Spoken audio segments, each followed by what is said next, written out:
In a small village nestled between green hills lived two pots. They lived by the river. Every day the villagers came to the river. They needed water for their homes. The pots were very important. They carried the water for the villagers. The villagers were happy to have the pots.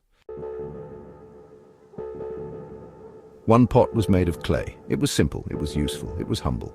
The clay pot had been crafted by a skilled artisan who took pride in creating something that would serve a purpose. It was not adorned with any fancy designs or colors, but it had a charm of its own. It was sturdy and reliable, always ready to be of service.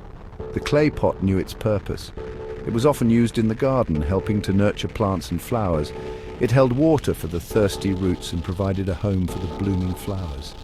The clay pot felt a sense of fulfillment in its role, knowing that it was contributing to the beauty and life around it. It was happy to serve. The clay pot never sought attention or praise.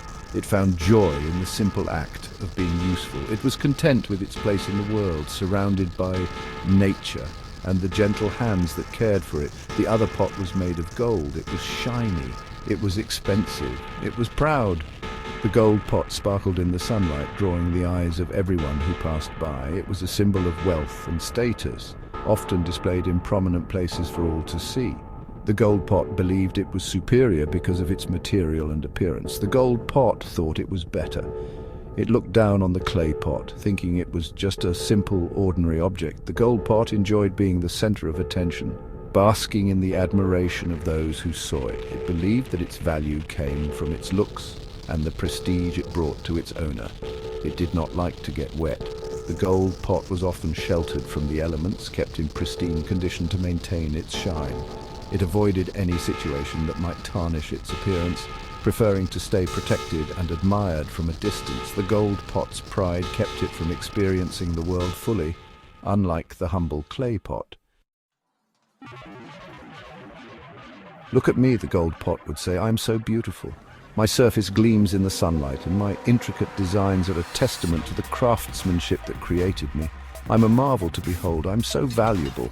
I should be in a palace, not here, surrounded by royalty and admired by all who see me. My place is among the finest treasures, not in this garden." The gold pot looked down on the clay pot. It saw the clay pot as plain and unremarkable, something that did not deserve to share the same space. "You are just a simple clay pot," it would sneer. "Your surface is rough and your shape is ordinary. You lack the elegance and value that I possess. You are not fit to be seen with me. I am a symbol of wealth and status, while you are merely a vessel for common use." The gold pot made the clay pot feel small. It boasted of its own worth and belittled the clay pot, making it feel insignificant and unworthy. The gold pot's arrogance knew no bounds, and it took every opportunity to remind the clay pot of its supposed inferiority.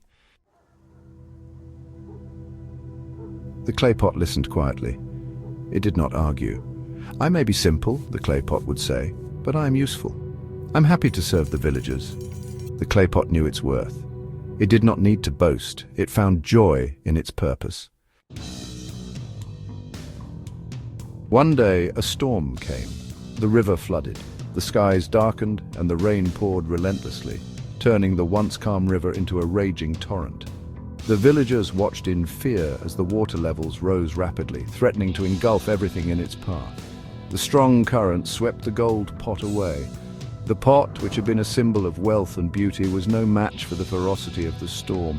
It tumbled and turned in the water, helpless against the powerful current. The gold pot was weak. Despite its outward allure, it lacked the strength to withstand the storm. It shattered into pieces, its fragments scattered along the riverbank, a stark reminder of its fragility. It could not fight the current. The relentless force of the water was too much for the delicate gold pot. It was swept away, crashing against rocks and breaking apart. It crashed against the rocks and broke into pieces. The once beautiful pot was now nothing more than a collection of broken shards, lost to the river's fury. The clay pot, though simple, was strong. It stayed firm. Unlike the gold pot, the clay pot was built to endure. It remained steadfast even as the waters raged around it. It continued to serve the villagers. The clay pot, with its unassuming appearance, proved its worth. It was a reliable companion, providing water to the villagers even in the harshest of conditions. Its strength lay not in its appearance, but in its resilience and utility. The villagers missed the gold pot's beauty, but they learned a valuable lesson. True value is not about how something looks. True value is about how something serves. The clay pot, in its humility, proved to be more valuable than the proud gold pot.